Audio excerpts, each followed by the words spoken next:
বিচার বিভাগের জন্য পৃথক সচিবালয় প্রতিষ্ঠা দ্বার প্রান্তে চূড়ান্ত খসড়া অনুমোদন। গাজায় হামলার প্রতিবাদে দেশের বিভিন্ন শিক্ষা প্রতিষ্ঠানে চলছে ধর্মঘট। মহাসড়কে ভোগান্তি ছাড়াই ফিরছেন যাত্রীরা, দৌলতদিয়া ফেরিঘাটে যানবাহনের চাপ।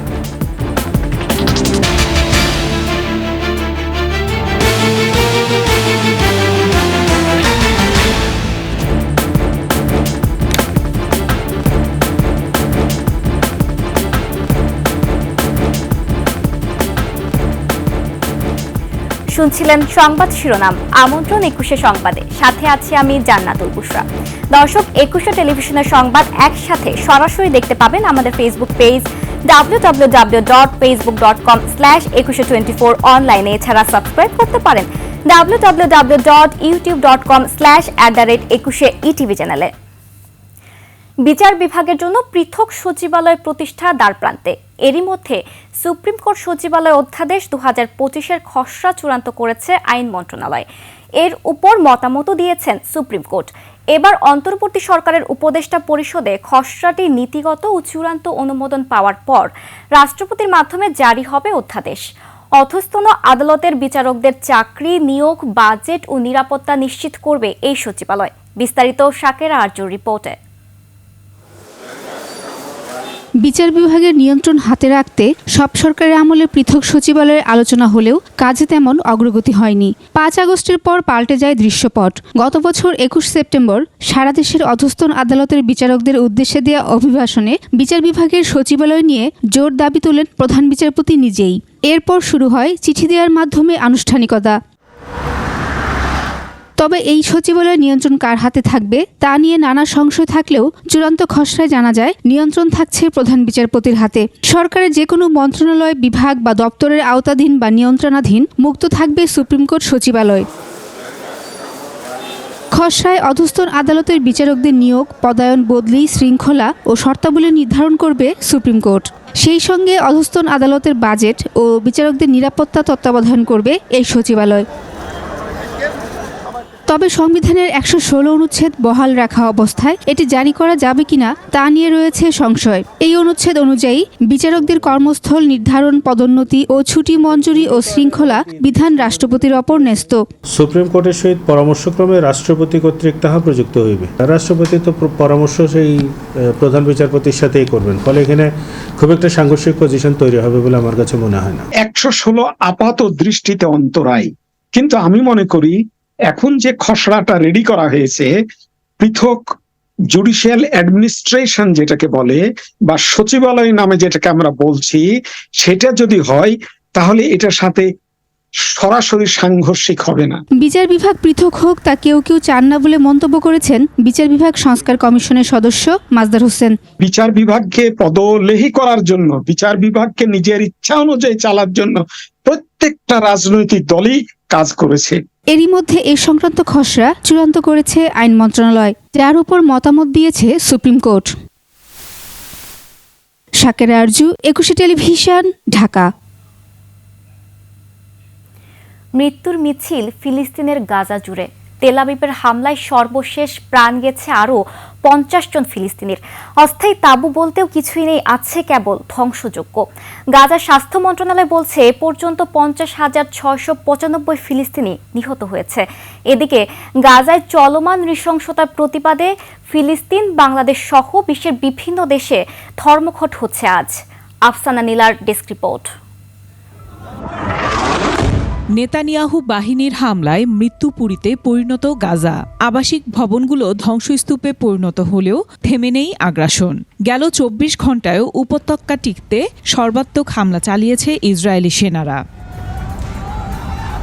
হামাস ইসরায়েল ঐক্যমতে না আসায় গাজায় দ্বিতীয় ধাপের যুদ্ধবিরতি শুরু হয়নি, যার ফলে সাম্প্রতিক সপ্তাহগুলোতে গাজার বিভিন্ন অংশে হামলার মাত্রা বাড়ায় ইসরায়েল, যার বড় একটি অংশ দক্ষিণ গাজার রাফা শহরকে লক্ষ্য করে চালানো হয়েছে।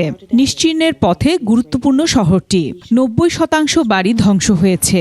পাশাপাশি রাফার ২৪টি সুপেয় পানির কূপের মধ্যে ২২টি ধ্বংস করা হয়েছে। ১২টি মেডিকেল সেন্টারের কার্যক্রম একেবারেই বন্ধ। খান ইউনিস থেকেও ফিলিস্তিনিদের সরিয়েছে দখলদার ইসরায়েল। দেইর আল বালাহ সহ 5টি শহর ছাড়তে বলা হয়েছে বাসিন্দাদের। নিরস্ত্র বেসামরিক ব্যক্তি আর শিশুদের ওপর ভয়াবহ গণহত্যা চলছে। এদিকে ইসরায়েলের কারাগারে 17 বছর বয়সী এক ফিলিস্তিনি কিশোরের মৃত্যু হয়েছে অপুষ্টিতে। গাজায় চলমান গণহত্যার প্রতিবাদে আজ ফিলিস্তিন জুড়ে সাধারণ ধর্মঘটের ডাক দেয়া হয়েছে। আর বিশ্বজুড়ে চলছে the world stop for Gaza, no work no school কর্মসূচি। Afsana Nila, desk report, 21 television. গাজায় ইসরায়েলি বাহিনীর হামলার প্রতিবাদে পরীক্ষা ও ক্লাস স্থগিত কর্মসূচি পালন করছে বিভিন্ন শিক্ষা প্রতিষ্ঠানের শিক্ষার্থীরা।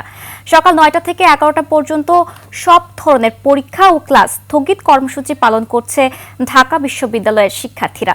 তাদের সাথে একমত পোষণ করে একই সময়ে বিশ্ববিদ্যালয়ের সকল অফিসও বন্ধ রেখেছেন বিশ্ববিদ্যালয় প্রশাসন।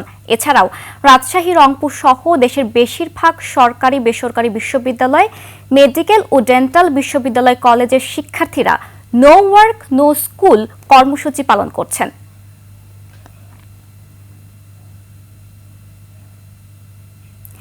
ঢাকা বিশ্ববিদ্যালয়ে আছেন আমাদের সহকর্মী মাহাতাব মিনহাজ। সরাসরি চলে যাচ্ছি তার কাছে। মিনহাজ, বিশ্ববিদ্যালয়ের সর্বশেষ খবর আমাদের জানাবেন। ধর্মঘট উপলক্ষে মানে ধর্মঘটের কর্মসূচি কি কি হচ্ছে সেখানে?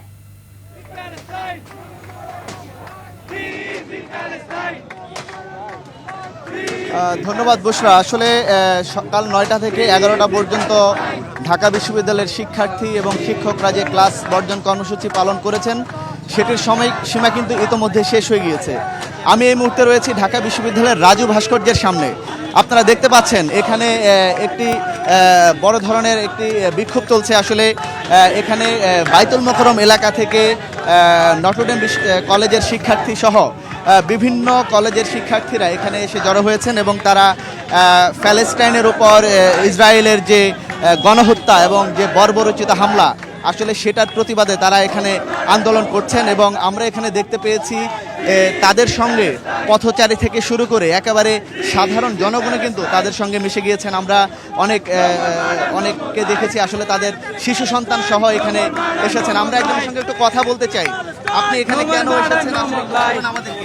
এটা আজকে যেহেতু 7 তারিখ সারা বিশ্বের ভিতরে আপনার অবরোধ হরতাল চলতেছে, সেটা আমরা এবং জেনে শুনে আমি বলা হয়েছে যে যেখান থেকে যেভাবে পারেন যার ফ্যামিলি নিয়ে আসেন।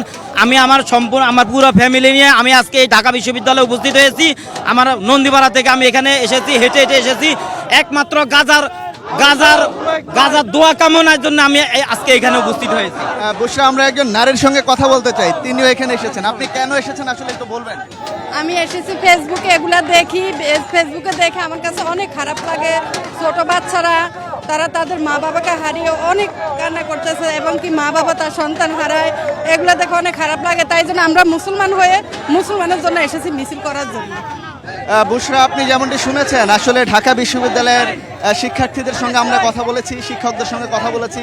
তারা বলেছেন আসলে তাদের যে ক্লাস বর্জন কর্মসূচি এবং তাদের যে প্রত্যেকটি দপ্তরের যে তারা কার্যক্রম বন্ধ রেখেছে, আসলে এই আন্দোলনের মধ্য দিয়ে তারা আসলে প্রত্যেকটি দেশের সঙ্গে একাত্মতা পোষণ করেছেন এবং বলছেন যে আসলে রাষ্ট্রপ্রধানের মাধ্যমে আসলে এই বার্তাটি যেন একেবারে সর্বমহলে পৌঁছে যায় এবং তারা কিন্তু সেই চেষ্টাটি করেছেন এবং বলেছেন যে আসলে এই আন্দোলনের মাধ্যমে ইসরায়েলের পক্ষে একটি শক্ত সমর্থন সারা পৃথিবীর মুসলমান এবং সারা বিশ্বের মানুষরা কিন্তু নিয়েছেন। তো এই ছিল ঢাকা বিশ্ববিদ্যালয় থেকে আমার কাছে সর্বশেষ পরিস্থিতি। বুশরা, ধন্যবাদ মিনহাস আপনাকে। দর্শক, আমরা এতক্ষণ ছিলাম ঢাকা বিশ্ববিদ্যালয়ে আমাদের সহকর্মী মিনহাসের কাছে। আমরা চলে যাচ্ছি আমাদের পরবর্তী লাইভে। রাজশাহী বিশ্ববিদ্যালয়ে আছেন প্রতিনিধি বদরুল হাসান লিটন। সরাসরি চলে যাচ্ছি তার কাছে। লিটন, গণহত্যার প্রতিবাদে কি ধরনের বিক্ষোভ কর্মসূচি পালন করছে শিক্ষার্থীরা, আমাদের বিস্তারিত জানাবেন।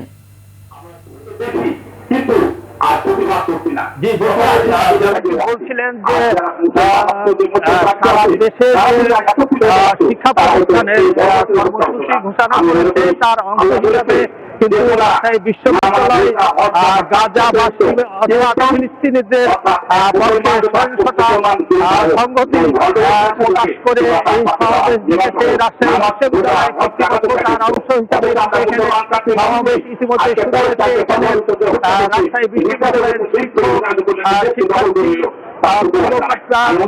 সবাই অংশ নিয়েছে। এখানে রয়েছে বিশ্ববিদ্যালয়ের এখানে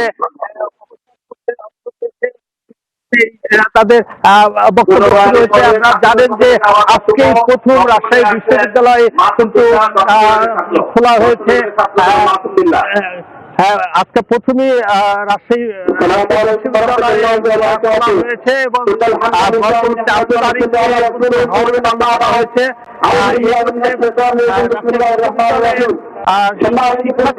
কিছু এখানে লক্ষ্য করা যাচ্ছে, বিশেষ করে যে বিশ্ববিদ্যালয়ের তারা সবাই উপস্থিত হয়েছে এবং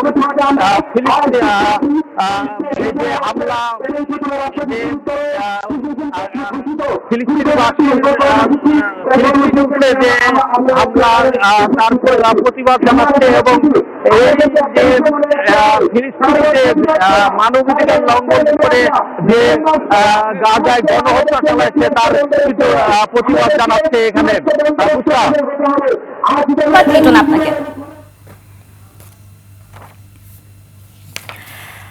দর্শক, আমরা এতক্ষণ ছিলাম রাজশাহী বিশ্ববিদ্যালয়ে। আমরা চলে যাচ্ছি আমাদের পরবর্তী সংবাদে। ঈদ শেষে কোনো ভোগান্তি ছাড়াই কর্মস্থলে ফেরা অব্যাহত রয়েছে। গাজীপুরের ঢাকা টাঙ্গাইল মহাসড়কের চন্দ্রা ও ঢাকা ময়মনসিংহ মহাসড়কের চান্দনা চৌরাস্তা দিয়ে কোনো ভোগান্তি ছাড়াই লোকজন কর্মস্থলে ফিরছেন। উত্তরবঙ্গের প্রবেশদ্বার ঢাকা টাঙ্গাইল মহাসড়ক এখন ফাঁকা। চন্দ্রাতে নেই যানবাহন চাপ, তবে আজও দৌলদিয়া ফেরি ও লঞ্চ ঘাটে যাত্রী ও যানবাহনের চাপ দেখা গেছে। ঢাকা, সাভার, গাজীপুর সহ এখনও বেশ কিছু গার্মেন্টস প্রতিষ্ঠান দেরিতে খোলার কারণে ঈদ উদযাপন শেষে ঘরমুখী মানুষ এখনও কর্মস্থলে ফিরছেন। গতকালের চাইতে যাত্রী কিছুটা কম থাকলেও সকাল থেকে দৌলদিয়া প্রান্তের ফেরিগুলোতে যানবাহনের চাপ ও লঞ্চে যাত্রীদের কর্মস্থলে ফিরতে দেখা যায়। এ নৌরোড ছোট বড় মিলে 17টি ফেরি, 22টি লঞ্চ দিয়ে যানবাহন ও যাত্রী পারাপার করা হচ্ছে।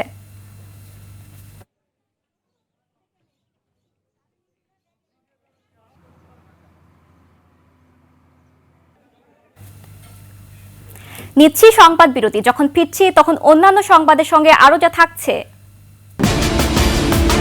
ওয়াকফ সংশোধনী বিল ঘিরে বিক্ষোভে উত্তাল ভারত, রাস্তায় হাজারো মানুষ।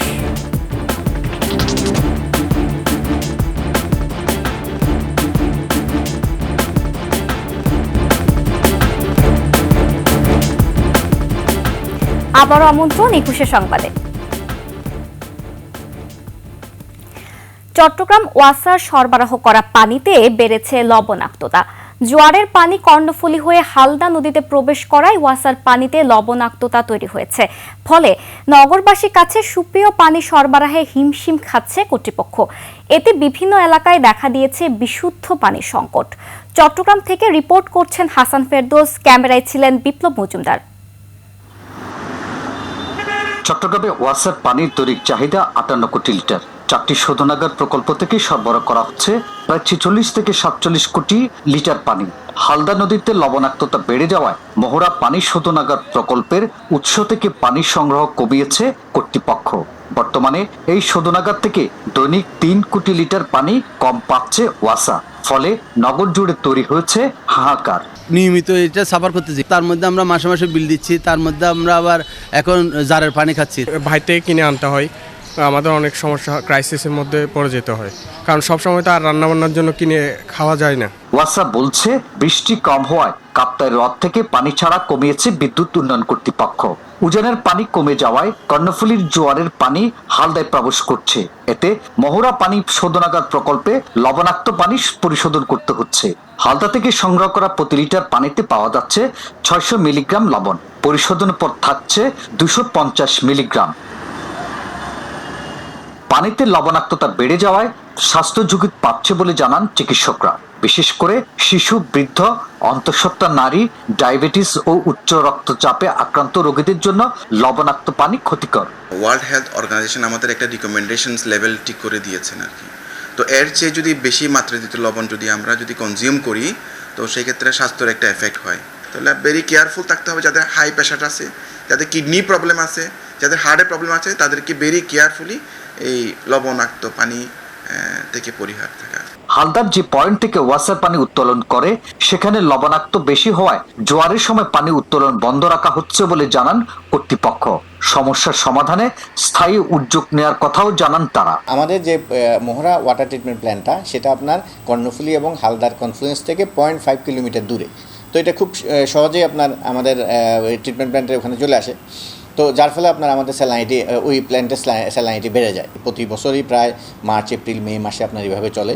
তো আমরা এই কারণে পার্মানেন্ট একটা সলিউশনে চলে যেতে যাচ্ছি।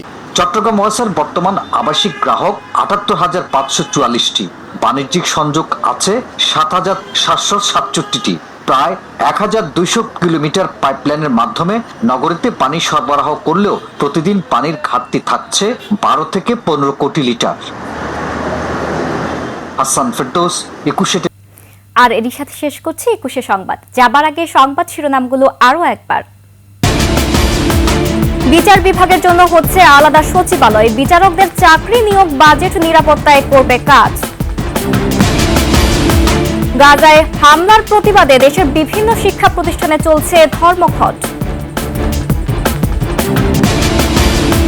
মহাসড়কে ভোগান্তি ছাড়াই ফিরছেন যাত্রীরা, দৌলদিয়া ফেরিঘাটে রয়েছে যানবাহনের চাপ।